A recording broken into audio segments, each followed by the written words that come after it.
My name is Lauren Mitchell, and I am 35 years old.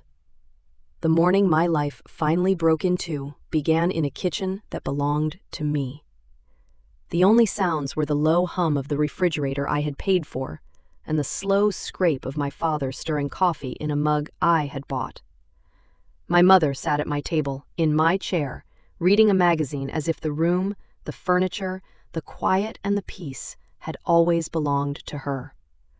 My parents had been living with me for 10 months. It was supposed to be a few weeks, just a temporary stay until they got back on their feet. But by then, the air in my house had become thick with their entitlement, and I had learned to breathe it like poison. My father cleared his throat with the heavy authority of a judge about to deliver a sentence. "Your mother and I feel like we're being taken for granted," he said, his voice soaked in self-pity. I turned away from the window and looked at him.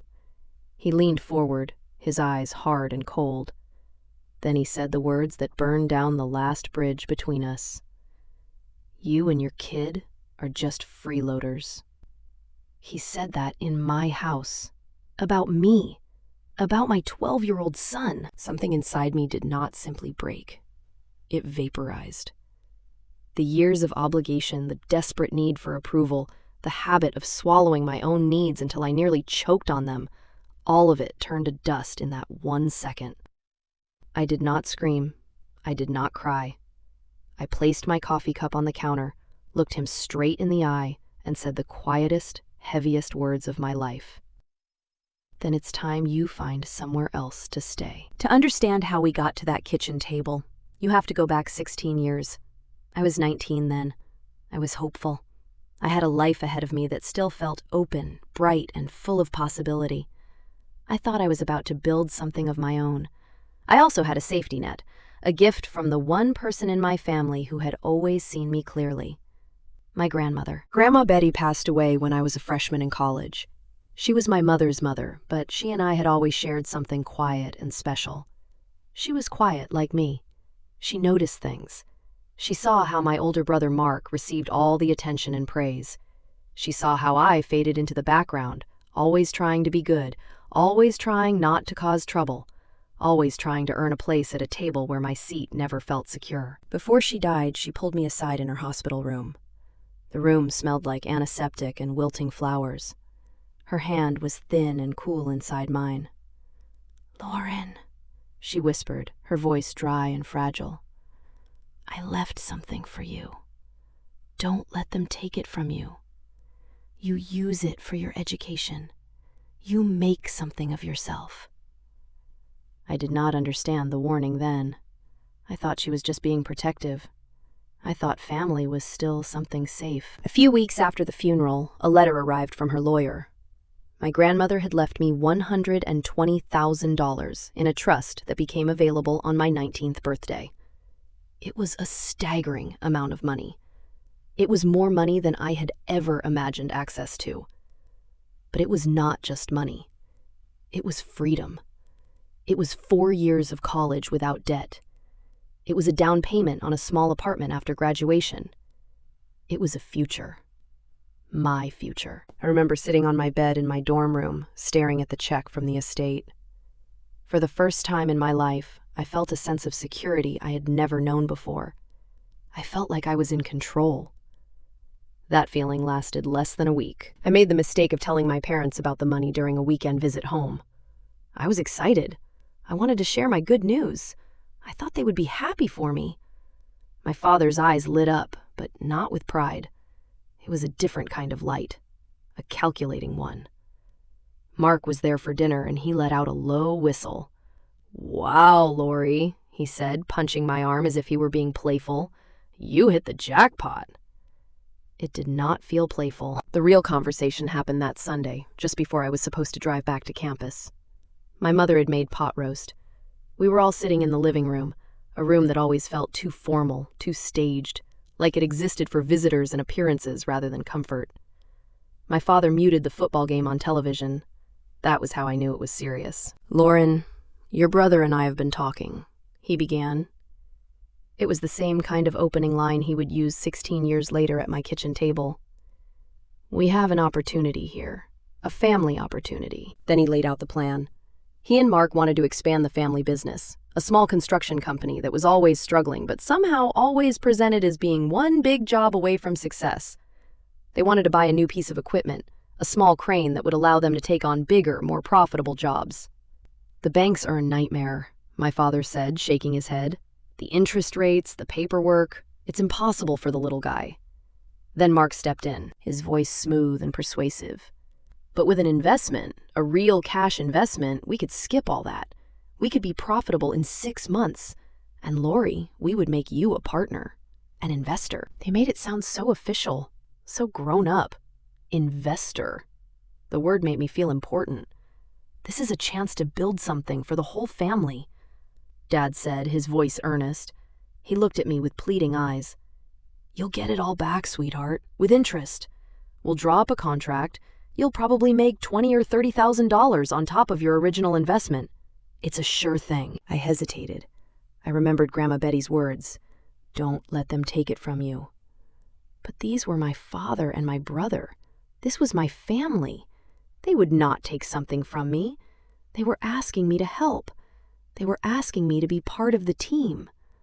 All my life I had felt like I was standing just outside the circle.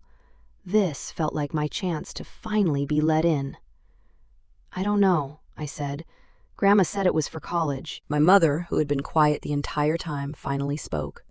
She reached over and patted my knee. Her touch was meant to feel comforting, but it felt more like a trap closing gently around me. "Honey, your father and your brother know business, and family helps family. That's what's most important.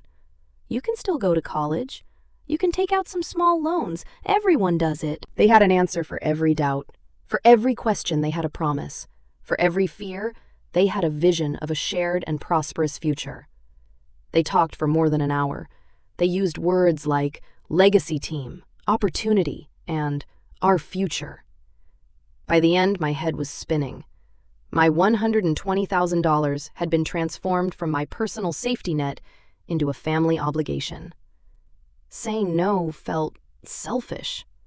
It felt like betrayal. The next day, I went to the bank with my father. I endorsed the check from my grandmother's estate and signed the transfer papers to move the money into his business account. There was no contract. When I asked about it, he laughed and tousled my hair like I was still a little girl. "We don't need paperwork, honey. We're family." The business failed in less than a year. The crane required expensive maintenance and a specialized operator they could not afford to keep on staff. They underbid a few big jobs and lost a fortune. The money did not dwindle slowly. It vanished. It was gone. All of it. When I finally found the courage to ask what had happened, to ask where my money was, the temperature in the room changed instantly. I found my parents in the kitchen and asked the question as carefully as I could, trying not to sound accusatory. My father's face hardened. "It's a tough economy, Lauren. These things happen. Don't be naive." "But the interest," I said. "You said I would get it back." That was when my mother stepped in. She put her arm around my father's shoulders, a gesture of solidarity that excluded me completely. She looked at me with disappointment, as if I were a child throwing a tantrum. "Don't make things awkward, sweetheart," she said softly. "Your father is stressed enough as it is. We don't talk about money. It's not polite." And that was it. The conversation was over. My future had been gambled away, and I was not even allowed to ask what had happened to it. There was no apology, no accountability, no remorse. Just a wall of silence and the unspoken rule that I was the one at fault for bringing it up, because my truth made them uncomfortable. That was my first lesson. The most important one my family ever taught me. It was burned into me when I was 19 years old. In my family, asking for what you were owed was considered disrespectful. Your pain was an inconvenience. Their comfort was always more important than your truth. That day, I learned that the word family did not mean a circle of support. It meant a cage of obligation. Losing that money changed the course of my life. The easy path, the path my grandmother had tried to give me, was gone. In its place was a hard road, and I had to pave it myself, one brutal hour at a time. I stayed in college. I refused to give them the satisfaction of seeing me fail. But it was not the college experience I had imagined. It was no longer about learning and discovery. It was about survival. I took out student loans, the very thing my inheritance was supposed to prevent. The debt began piling up immediately, a heavy weight on my shoulders, before my adult life had even truly begun. To make ends meet, I worked constantly. My days became a blur of lectures, labs, and shifts. I got a job at a coffee shop near campus that opened at 5 in the morning. I would wake up in the dark, my tiny apartment, cold, and walk through empty streets to spend 3 hours foaming milk and serving muffins to people who were on their way to lives I thought I was supposed to have. After my morning classes, I would run to my second job, shelving books at the university library. It was quiet there, but I was usually too tired to study. I moved through the aisles in a fog, pushing a cart of books, my mind numb with exhaustion. Some nights I picked up a waitressing shift at a diner downtown. I would come home late with my clothes smelling like grease and my feet aching. I would sit at my small kitchen table, the same kind of table where I would one day buy my son a computer so he could do his homework, and I would try to study. More often than not, I fell asleep with my head on my textbook, a line of drool marking my place. Through all of this, my family stayed distant. They never offered help. They never sent me $100 for groceries. They never even asked how I was managing. When I called home, the conversations were short and shallow. "How are your classes?" my mother would ask. "They're fine," I would say. "Getting good grades?" "Yes." "Good, that's good." She never asked if I was eating enough. She never asked if I was okay. My father would sometimes get on the phone, his voice gruff, and talk about the weather or a problem with his car. He never mentioned the money, not once. It was as if that transaction, that enormous betrayal, had never happened. But it lived with me every single day. It was a ghost that slept in my tiny apartment, followed me to class, stood behind me at work, and sat beside me whenever I paid another loan bill. In their house, it did not exist. Mark seemed to be doing just fine. My parents helped him with a down payment on a new truck. They co-signed for his apartment. I saw the pictures on my mother's new social media page. Mark was smiling, leaning against his shiny Ford F-150. The caption read, "So proud of our boy and all his hard work." I stared at that picture until the injustice became a burning coal in my stomach. His hard work. What about mine? Did my work not count? The day I graduated was gray and drizzly. I sat in a folding chair on the university lawn wearing my cap and gown, watching other families cheer for their children. Fathers hugged their daughters. Mothers cried with joy. I saw balloons, flowers, cameras, signs, and proud faces everywhere. My family was not there. They said the drive was too long, and my father's back was acting up. Later that evening, I checked my mother's social media. She had posted one single line. "Our daughter finally finished school." That was it. No photo, no congratulations, no phone call. Just that cold, dismissive sentence. Finally finished school. As if it had been an inconvenience for them. As if my education had been a long, drawn-out obligation they had been forced to endure from a distance. I had worked double shifts. I had survived on instant noodles. I had cried myself to sleep from pure exhaustion more times than I could count, just to get that diploma. To them it was a footnote. Something hardened in me that day. I realized I would never get their approval, and I decided I did not want it anymore. Their validation was a currency I could no longer afford to chase. My own survival had to be enough. So I threw myself into my career. I had earned a degree in computer science, and I moved to Denver for a job at a small tech startup. I worked harder than anyone else. I stayed late. I took on the projects nobody wanted. I learned everything I could. My motivation was simple. I never wanted to depend on anyone ever again. I would become my own safety net. A few years later, I met Ethan's father. He was charming and fun, and for a while I thought I had found a partner. Then I got pregnant, and he panicked. He said he was not ready to be a father. He disappeared from my life before Ethan was even born. He sent a check every month, but nothing else. No presents, no support, no partnership. It was another betrayal, but this one hurt less. By then, I already knew how to be alone. I knew how to survive. Raising Ethan on my own was the hardest and best thing I ever did. He became my entire world. Every decision I made was for him. I worked because I wanted him to have the stability I never had. By the time I was 30, I had saved enough for a down payment on a small house in a good school district. Walking into that house for the first time after closing is a moment I will never forget. It was mine. The floors, the walls, the windows, every inch of it had been earned. I stood in the empty living room with afternoon sun streaming through the windows, and I cried. They were tears of relief, pride, and sheer, stubborn victory. I had done it. I had built a life for myself and my son with no help from anyone, especially not my family. I had a good career, a beautiful child, and a home that felt like a sanctuary. It was a fortress built from my own hard work. I did not need their approval anymore. I did not need their validation. I was free of them. Or so I thought. For 5 years, that house was our peaceful bubble. It was just Ethan and me.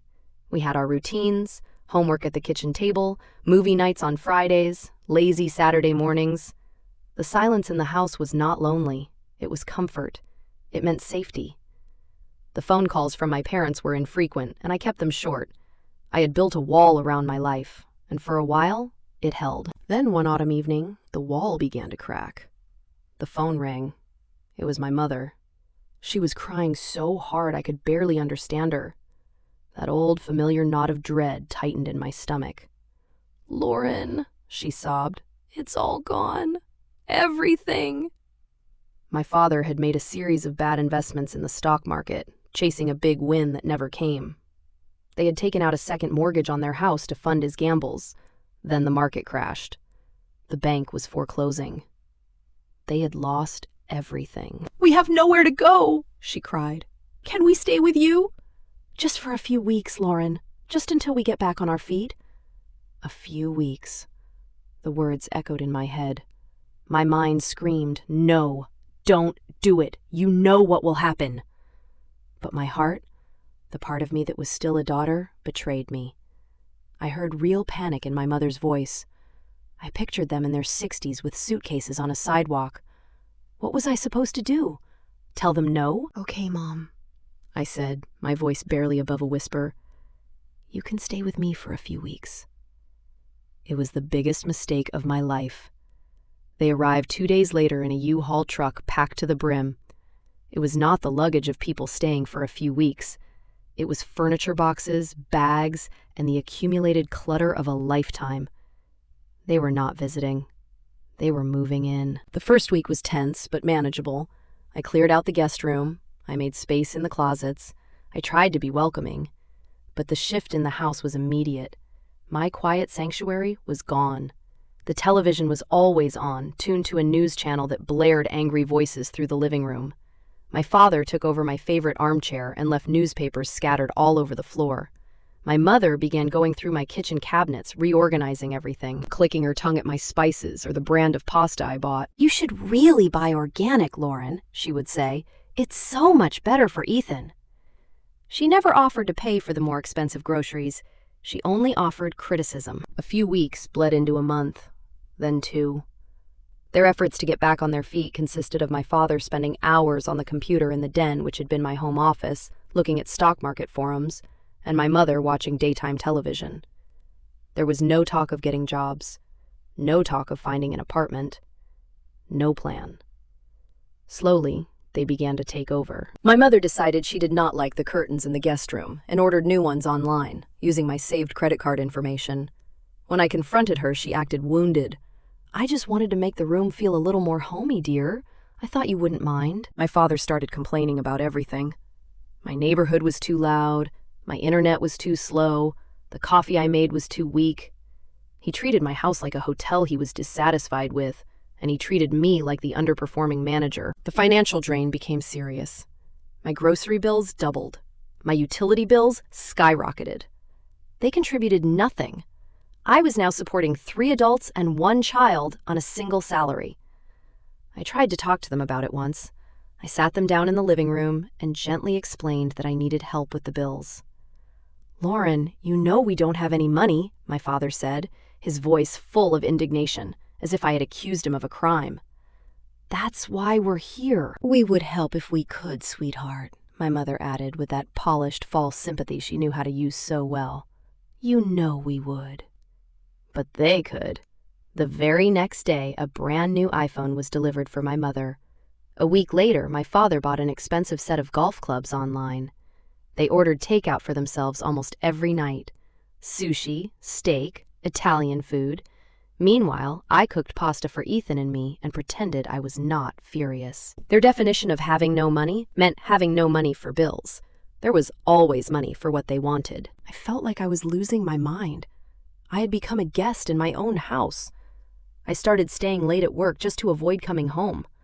Sometimes Ethan and I ate dinner in his room so we could have a conversation without my father interrupting to complain about a politician he had seen on television. Ethan started spending more and more time at his friends' houses. My home, our safe space, had become toxic. It was suffocating us. The isolation was the worst part. I did not know how to complain to anyone. How could I explain that I wanted to kick out my own parents? People would think I was a monster, a heartless daughter. The guilt was a constant companion, a heavy blanket I could not shake off. I had been raised to believe that family helps family, no matter what. My own feelings, my stress, my resentment, and my growing anger all felt selfish and wrong. At night, I would lie in bed, staring at the ceiling, listening to the sound of their television in the other room. I would feel the walls of my own house closing in around me. I told myself it was temporary. I told myself they would leave eventually. But deep down, I knew the truth. This was not temporary. This was my new reality. My generosity had not been a lifeline to them. It had been an opportunity. My home was not a temporary shelter. It was their retirement plan, and I was the one expected to pay for it. It happened on a Tuesday. The day itself was ordinary, just another link in a long chain of exhausting days. I had a difficult meeting at work, and a bug in a piece of code that took hours to fix. I picked Ethan up late from soccer practice. We were both tired and hungry. All I wanted was to come home, make a simple dinner, and have a quiet evening. As soon as I walked through the door, I knew quiet was not going to happen. The television was blasting from the living room, the volume so high the floor seemed to vibrate. My father was asleep in my armchair, his mouth open, snoring over the noise.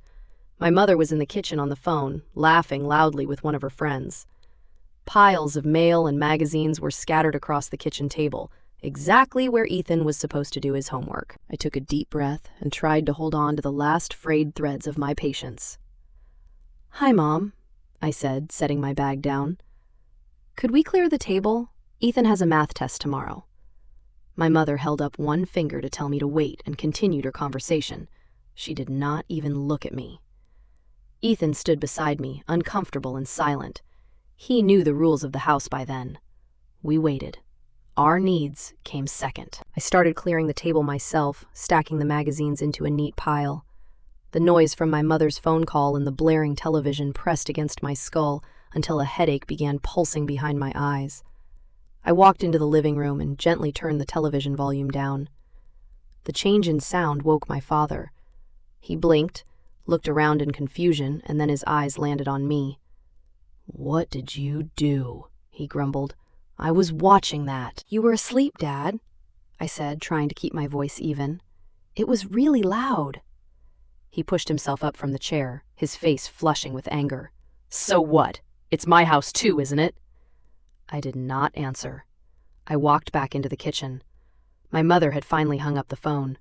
She leaned against the counter with a disapproving look on her face. "You shouldn't have done that, Lauren," she said.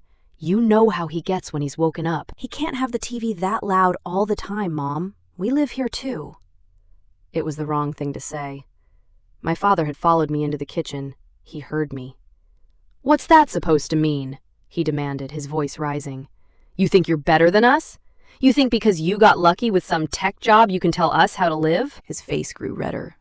This was how his anger always started, like a slow fire finding oxygen. I looked at Ethan. He was sitting at the cleared table with his math book open, but his eyes were wide with fear. He was trying to make himself small, invisible. Seeing that look on my son's face felt like a knife twisting in my stomach. This was not just about me anymore. This was about him. "I just want a little peace in my own home," I said, my voice dangerously quiet. My mother stepped forward, placing herself between me and my father, but she was facing me. She was on his side. "You're being selfish, Lauren," she said sharply. "You're so ungrateful. We gave you everything. You wouldn't even exist without us." It was their favorite weapon, the guilt of my own existence. They had used it on me my entire life, and for most of my life it had worked. But something was different that night. I was too tired to feel guilty. All I felt was a cold, hard anger. My father, emboldened by my mother's support, stepped closer and pointed a finger at my face. "We did everything for you, and what do we get in return? A daughter who resents us. A daughter who treats us like a burden." He took a breath and his eyes swept around the kitchen. My kitchen. My clean counters. My stainless steel appliances. My table. My walls. My life. Then he looked at me and his eyes flicked toward Ethan, who sat frozen at the table. My father curled his lip into a sneer and said the words that had been hiding underneath all his other complaints. The ugly truth that had been festering in him for months. "You and that kid are freeloaders." The world stopped. This time he said it in front of my child. My 12-year-old son looked up, his face a mask of confusion and terror. His eyes met mine, and in them I saw the question he was too afraid to ask. "Mom, is that what we are?" In that instant, 16 years of betrayal, neglect, silence, shame, and erasure rose to the surface. The stolen college fund, the lonely graduation, the years of hard work they never acknowledged, the criticism in my own home, the constant expectation that I would give, absorb, forgive, and disappear. It all compressed into one clear, sharp point. I was done. I stood up straight. My spine felt like steel. I looked past my mother, past my father's angry face, and directly at my son. I gave him a small, steady look, a silent promise that I would fix this. Then I turned back to my father. My voice did not shake. It was level, calm, and empty of everything except finality. "Then consider this my last act of charity." I walked to the table, picked up Ethan's math book, and took his hand. "Come on, sweetie," I said softly. "Let's go finish this in my room." I led him out of the kitchen and left my parents standing there in stunned silence. They had finally pushed me past the edge. They had burned the last bridge. They had no idea what was coming next. They thought they had won the argument. They did not realize they had just lost everything. I led Ethan to my bedroom and closed the door behind us. The click of the door shutting felt like a barricade. On this side of the door was our world. On the other side was theirs. For 10 months there had been no barrier. Their anger, their needs, and their noise had seeped into every corner of our lives. Not anymore. Ethan was still holding my hand tightly. He looked up at me with the hurt and confusion of a 12-year-old trying to understand something cruel. "Mom," he asked quietly, "what's a freeloader?" I knelt in front of him so we were eye to eye. I put my hands on his shoulders. I knew my next words mattered. They would matter more than any mortgage payment or line of code I would ever write. "A freeloader is someone who takes without giving anything back," I said gently. "That's what Grandpa called us, and he was wrong. This is our home, Ethan. I work very hard to pay for it. You work very hard at school. We are a team. We are not freeloaders." He seemed to process that slowly. "Then why did he say it?" "Because he's angry," I said. "And when people are unhappy with their own lives, sometimes they try to make other people feel small. It's not about you. It's about him. Do you understand?" He nodded. "I think so." "Good," I said, pulling him into a hug. "Now let's finish that math homework. We have a test to ace tomorrow." We sat on my bed and worked through his equations. I could feel the tension slowly leave his small body as he focused on numbers, patterns, and the logic of algebra, a world that made sense. I watched him, my heart aching with fierce protective love. My parents had not just insulted me. They had aimed their poison at my son. They had tried to plant a seed of shame inside him. That was the line. That was the unforgivable sin. They had made my child feel unsafe in his own home. After Ethan fell asleep, I did not go back downstairs. I stayed in my room. I could hear the low murmur of my parents' voices from the kitchen. They were probably planning their strategy, deciding how to make me feel guilty, how to regain control, how to make me apologize for reacting to their cruelty. I no longer cared. The emotional hold they had over me was gone. The strings had been cut. I felt strangely calm. My mind worked with cold, absolute clarity. I opened my laptop. I did not search for family counseling. I did not search for how to resolve conflict with aging parents. I searched for a local real estate lawyer. I found a woman named Sarah Chen. Her website said she specialized in property law and landlord-tenant disputes. I filled out the contact form with my fingers flying across the keyboard. I need to remove 2 occupants from my home, I wrote. They are family members who have overstayed their welcome and are not on any lease. Please advise on the legal process for eviction in Colorado. Then I hit send. The next morning I woke up before anyone else. I made coffee and got Ethan ready for school in the quiet of early dawn. When my parents finally came out of the guest room, I was already dressed for work with my briefcase by the door. I avoided eye contact. I gave them a brief, polite good morning and nothing else. The silence in the kitchen was thick with unspoken words. They were waiting for me to apologize. They were waiting for me to smooth things over like I always had. I just drank my coffee and looked out the window. Sarah Chen called me at 9:15 that morning, just as I was settling in at my desk. Her voice was professional and calm. I explained everything. My parents had been in my home for 10 months. There was no rental agreement. They paid no bills. The verbal agreement had been for a few weeks. "Okay, Lauren," she said, and the way she used my first name made me feel for the first time in a long while like someone was on my side. Legally, because they have been residing in your home for more than a few weeks and receive mail there, they may be considered month-to-month tenants, even without a written lease. You cannot just change the locks. You need to follow the proper legal procedure. My heart sank. So I'm stuck with them. "Not at all," she said. "You just need to terminate their tenancy formally.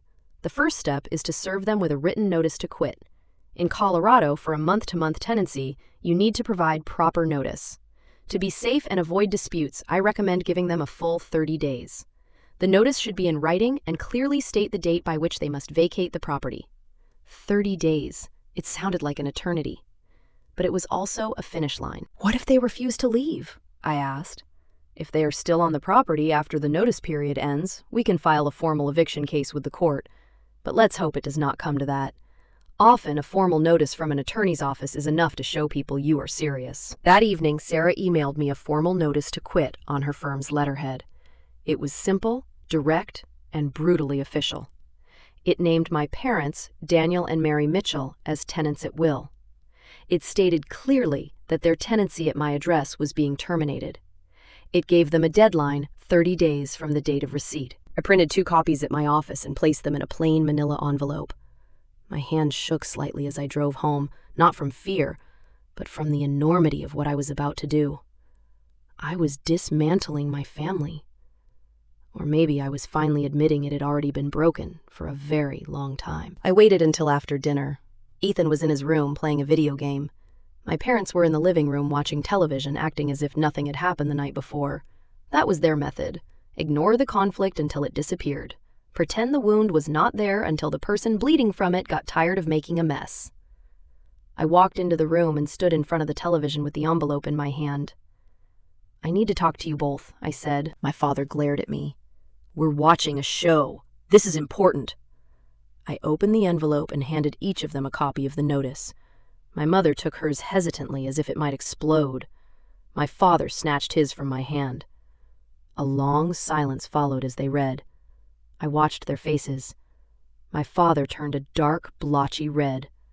My mother went pale. "What is this?" My father finally choked out, the paper trembling in his hand. "An eviction notice. You're evicting your own parents." "It's a notice to quit," I said steadily. "You have 30 days to find another place to live." My mother began to cry. Not quiet tears, not the tears of a grieving woman.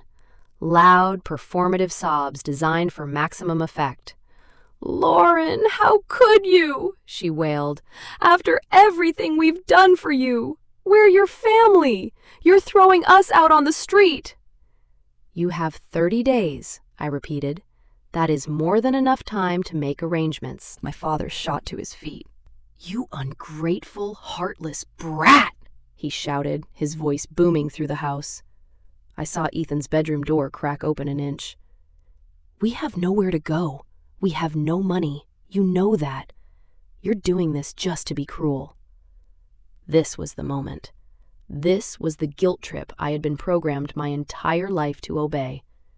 But the programming was broken. I walked to the bookshelf where I kept my files and pulled out a thin black folder. I had started it about a month after they moved in. A silent accounting of my own life. I opened it and removed a stack of papers.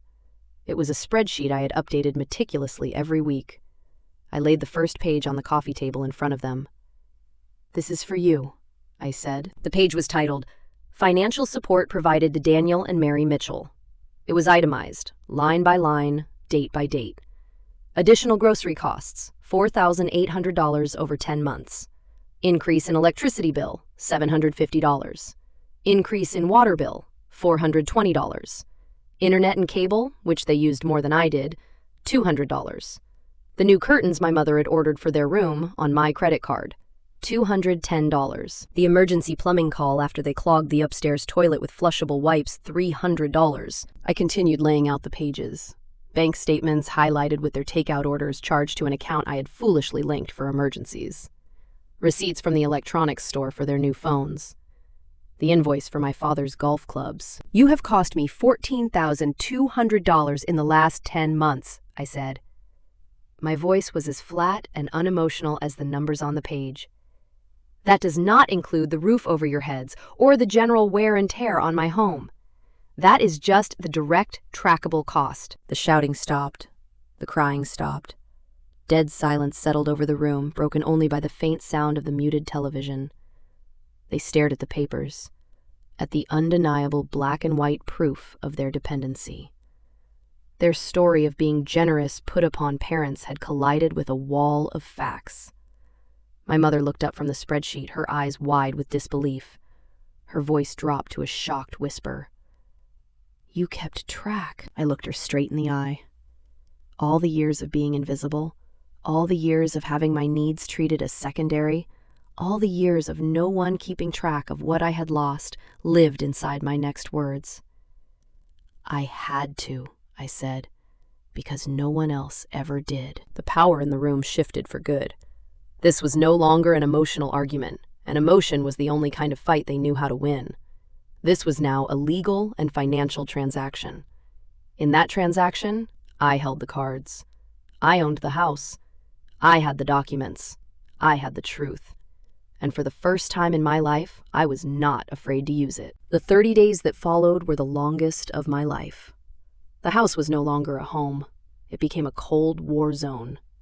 My parents and I moved around one another like ghosts, the silence thick with resentment. They stopped speaking to me directly and communicated through loud, pointed sighs and slammed doors. My mother often stood in the kitchen on the phone with my Aunt Carol or one of her church friends, speaking loudly enough for me to hear every word. "I just don't know what we did wrong, Carol," she would say, her voice trembling with manufactured tears.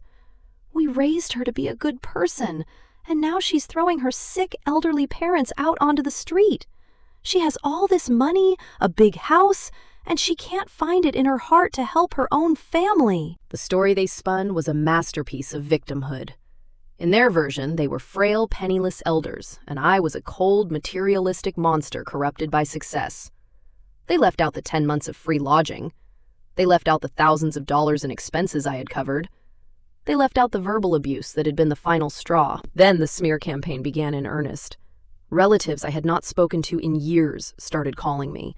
My uncle, my father's brother, left a furious voicemail telling me I should be ashamed of myself. A cousin sent me a long, sanctimonious text about the importance of honoring your father and mother. It was a coordinated attack designed to shame me into backing down. In the past, it would have worked. I would have been consumed with guilt. I would have agonized over what people thought of me. I would have caved. But something inside me had changed at the foundation. I listened to the voicemails and deleted them. I read the texts and blocked the numbers. I refused to engage. I would not justify. I would not argue. I would not defend. I would not explain. To do that would be to legitimize their false narrative. It would mean accepting the premise that I had done something wrong and owed them an explanation. I had done nothing wrong. I had set a boundary. My silence became my new form of power. It drove them crazy. They were used to getting a reaction from me. Tears, frustration, a retreat into quiet compliance. My calm indifference was a language they did not understand. About 2 weeks into the notice period, I was researching a new STEM summer program for Ethan. He loved robotics, and there was an advanced camp at the local university that seemed perfect for him. But it was expensive. As I stared at the tuition fee, an idea began forming in my mind.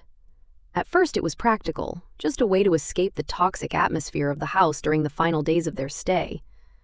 But it quickly became something more. I did not want to be in the house when my parents finally left. I did not want a dramatic goodbye, a tearful performance, or one final ugly confrontation. I wanted the ending to be clean and impersonal. So I called a property management company.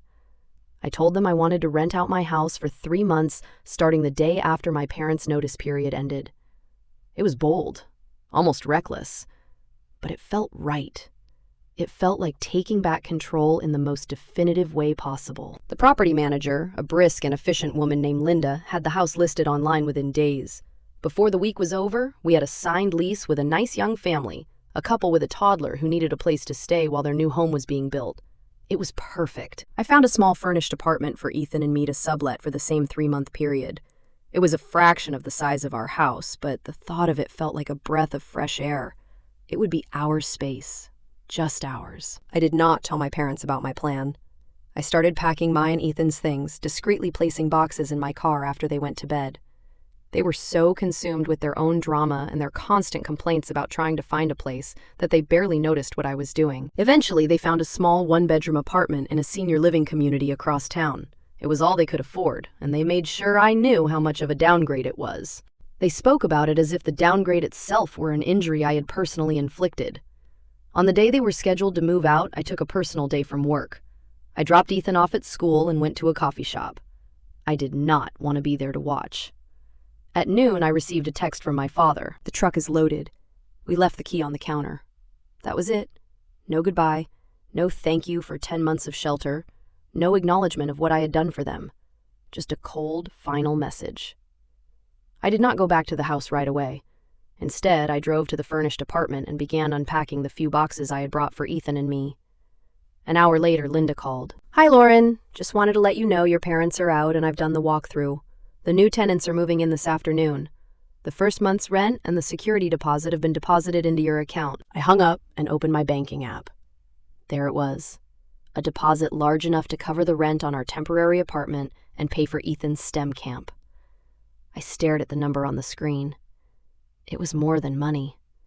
It was restitution. It was a quiet, clean, elegant form of revenge. They had called me a freeloader in my own house. Now their absence was paying for my son's future. That evening, when I brought Ethan to our temporary home, he was ecstatic. He loved the novelty of it, the different view from the window, the feeling that we were on an adventure. We ordered pizza and ate it on the floor because the apartment only had a small dining table with 2 chairs. We laughed more than we had laughed in months. The air felt light. There was no tension, no fear of saying the wrong thing, no oppressive cloud of resentment hanging over us. Guilt tried to creep in because guilt always knew the way back to me. A little voice whispered in the back of my mind, "They are in a tiny apartment while you are safe here. You kicked out your own parents." But this time I had a weapon against that voice. I looked at Ethan's smiling face, his cheeks smudged with tomato sauce. I remembered him tiptoeing around the house, trying not to disturb his grandfather. I remembered the fear in his eyes when he was called a freeloader. And I knew I had made the right choice. My responsibility was to him. My job was to provide him with a stable, safe, loving home. I had failed at that for 10 months because I had been trying to fulfill an obligation to people who had never shown me the same care. I had taken my house, which had become a source of stress and pain, and turned it into an asset that was actively improving our lives. Every time guilt tried to surface, I pictured Ethan at robotics camp, building something amazing, his mind lit with possibility. He deserved that stability. He deserved that opportunity. My parents did not deserve my sacrifice. Not anymore. The house was mine. The money was mine. Most importantly, my peace was mine. I had taken it all back. For the first few weeks, we lived in our sunny little apartment, and the silence from my family was absolute. I knew the smear campaign was probably still churning somewhere in the background, but without direct contact, it became distant noise. I focused on work, on Ethan, on enjoying the simple peace of our temporary life. We explored the new neighborhood, found a favorite park, and settled into a rhythm that belonged only to us. The shift happened on a Wednesday afternoon. I was at work when my phone buzzed with a call from a number I did not recognize. The area code was from my hometown. I almost ignored it, assuming it was another relative calling to lecture me, but something made me answer. "Lauren, it's your Aunt Carol." My mother's sister, her primary confidant, the person I was sure had heard the most embellished version of the story. I braced myself for accusations, but her voice was not angry. It was thick with tears. "Oh, Lauren," she sobbed into the phone. "I am so sorry. I've been a fool." I was stunned into silence. "Aunt Carol, what's wrong?" "I saw your mother's post on Facebook last night," she said, her voice catching. "She wrote this long, dramatic story about how you cruelly kicked them out with nowhere to go. She posted a picture of their new little apartment and made it look like a prison cell." Here it comes, I thought. But then Carol continued. "One of my friends, Martha, you remember her, she commented on it. She asked your mother a simple question. She said, 'Mary wasn't Lauren, letting you live with her for a while before this?'" And then everything started to unravel. According to Aunt Carol, people began asking questions in the comments. How long had they been living with me? Did they pay rent? What exactly happened? My mother, unprepared for any challenge to her victim narrative, gave vague, evasive answers. Then she started deleting the questions she did not like. "It looks so suspicious," Carol said. So I called her. I asked her point blank. I said, "Mary, tell me the truth. How long were you there?" And she admitted it. 10 months. Then I asked if she and Dan helped you with the bills. There was this long silence. Then she said you had a good job and didn't need their help. Lauren, she left out the part where they lived rent-free for almost a year. She left out everything that made her look bad. I gripped the phone and said nothing. I just let her talk. "I feel terrible," Carol said, crying again. I believed her. "I was angry with you. I said things to other family members, and I was wrong. I am so sorry. What you did was not heartless. It was self-preservation." It was the first time anyone in my family had validated my experience. The first time someone had seen through my parents' performance and recognized the truth. The relief was so overwhelming, it felt physical, like a weight lifting off my chest. "It's okay, Aunt Carol," I said, my own voice unsteady. "Thank you for calling." That phone call was the first crack in the dam. Aunt Carol, filled with the zeal of someone newly converted to the truth, made it her mission to set the record straight. She called the same relatives my parents had poisoned against me. She told them the whole story. The 10 months, the lack of financial contribution, the verbal insults. The narrative began to shift. The whispers changed. "Did you hear Dan and Mary were living off Lauren for free? I heard Dan has a nasty temper with her." Suddenly, I was no longer the ungrateful daughter. I was the one who had finally stood up for herself. People who had known my parents for years started seeing patterns they had previously overlooked. My father's arrogance, my mother's love of drama, their habit of taking and then acting wounded when anyone noticed. The clearest sign of the shift was the silence from my parents. A week after Aunt Carol's call, I looked up my mother's Facebook profile. It was gone. Deleted. They had taken their story and vanished from the public square where it had been defeated so soundly. When their audience no longer saw them as victims, they had nothing left to say. They could not operate in a world that demanded accountability. The 3 months passed quickly. The day before the lease on my house ended, I got the keys back from the property management company. Ethan and I walked into our home together. It felt different. It was the same house, but the energy had changed. It was clean, not just physically, but emotionally. The oppressive weight of my parents' presence was gone, scrubbed away by time and distance. We decided to make it ours again in a way we never had before. That first weekend, we painted. I painted the living room a warm, calming gray. Ethan, as promised, got to paint his room. He chose a bright, optimistic blue, the color of a clear sky. We rolled up the carpets, put on old clothes, and blasted music. We got paint on our faces and in our hair. We were not just redecorating. We were performing a ritual of reclamation. I bought a new coffee maker and threw the old one, the one my father had complained about every morning, into the trash. I rearranged the living room and moved my favorite armchair back to its rightful place by the window. We planted a small garden in the backyard with tomatoes and basil. We were putting down new roots in our own soil. One evening, a few weeks after we moved back in, Ethan and I were in the living room. He was showing me a design for a robot he had made at STEM camp. His face was animated with excitement. The house was filled with his happy chatter, with laughter that did not have to be quiet, with peace that felt solid and real. I looked around at the newly painted walls, the furniture arranged exactly the way we liked it, and my son thriving and secure. I had fought for this. I had endured the gossip, the guilt, the loneliness, and I had won. I had won back my home. Not just the structure of wood and drywall, but the sanctuary it was always meant to be. We had filled the walls with unapologetic joy, with earned peace, with a silence that was finally comfortable again. A year passed.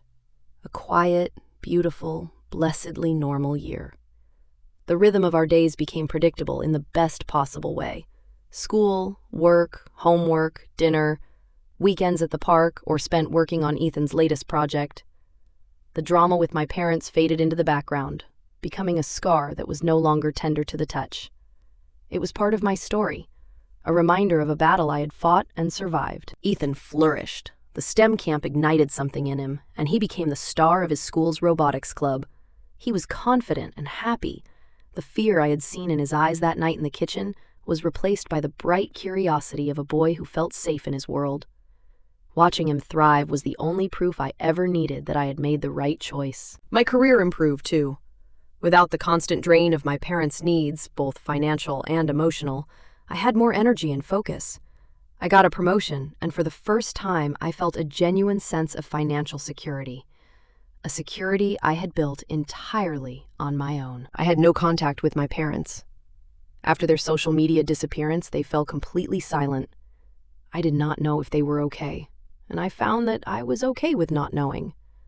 The bond of obligation had been broken so completely that the cord of worry had dissolved with it. Then, one Saturday afternoon, the mail came.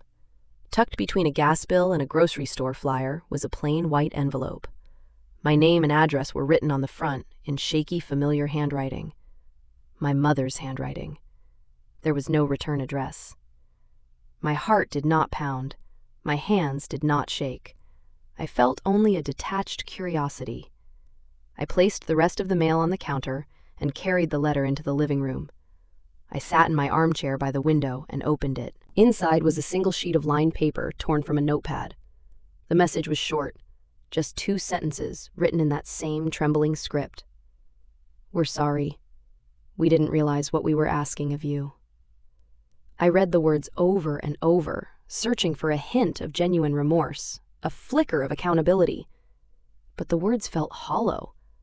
We didn't realize what we were asking of you. They knew what they were asking. The truth was in the unspoken part of the sentence. They simply never expected me to say no. They had never planned for that. Their entire relationship with me had been built on the foundation of my compliance. When that foundation crumbled, the whole structure collapsed. The letter was not an apology for their actions. It was an expression of surprise at my reaction.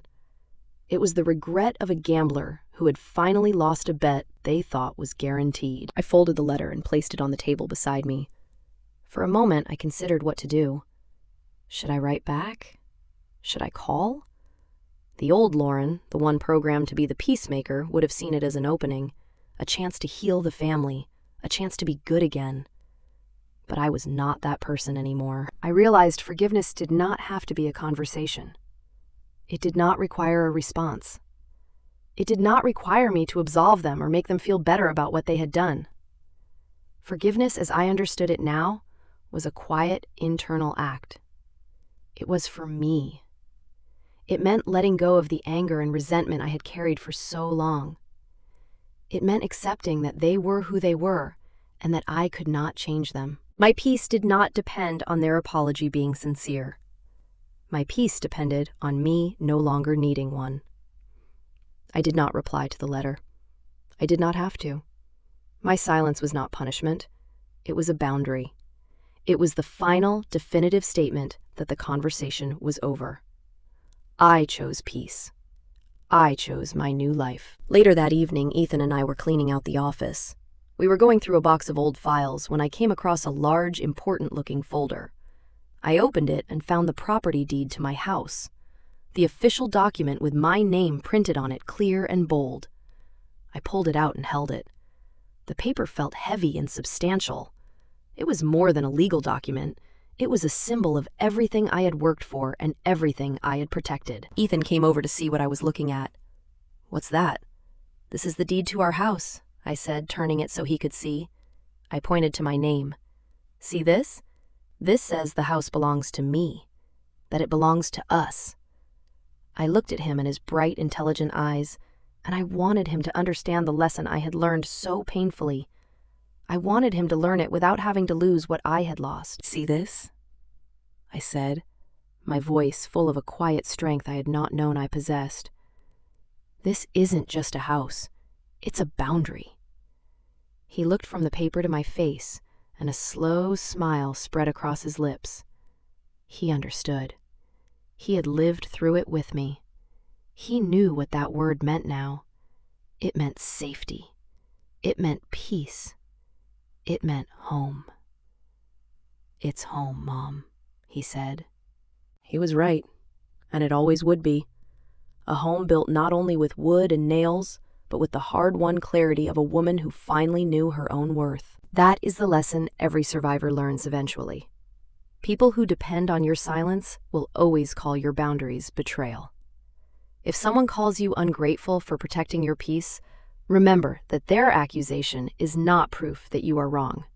It is proof that your obedience was useful to them. And when you stop giving everything, the people who benefited from your exhaustion will act like your healing is cruelty. I take a soft, slow breath and look around my living room.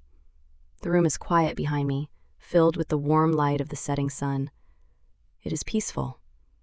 It is mine. If you have ever been the strong one, the one who gives and gives until there is almost nothing left, only to be called heartless the first time you say no, this is for you. You are not the villain of their story. You are the hero of your own. And if you have ever had to fight for your own home in every sense of the word, then you already know the truth. Protecting your peace is not betrayal. Sometimes it is the first honest act of love you ever give yourself.